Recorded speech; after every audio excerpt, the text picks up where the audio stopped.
Hello বন্ধুরা, আশা করছি তোমরা সবাই খুব ভালো আছো। তো গতকাল গেছিলাম আমি আমার মায়ের কাছে, আর ও বাড়ি থেকে আসার সময় আমি বেশ কিছুটা রেড লিলির বাল্ব নিয়ে এসেছি।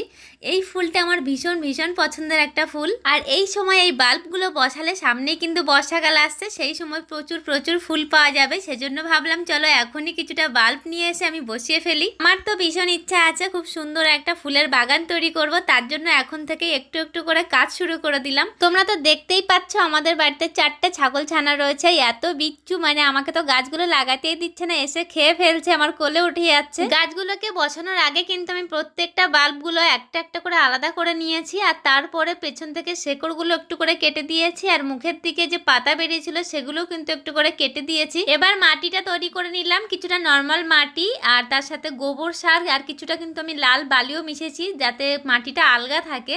পরে দেখো একটু ফাঁক রেখে কিন্তু আমি মূলগুলোকে বসিয়ে দিলাম। এবার দুদিনের জন্য আমি ছাওয়া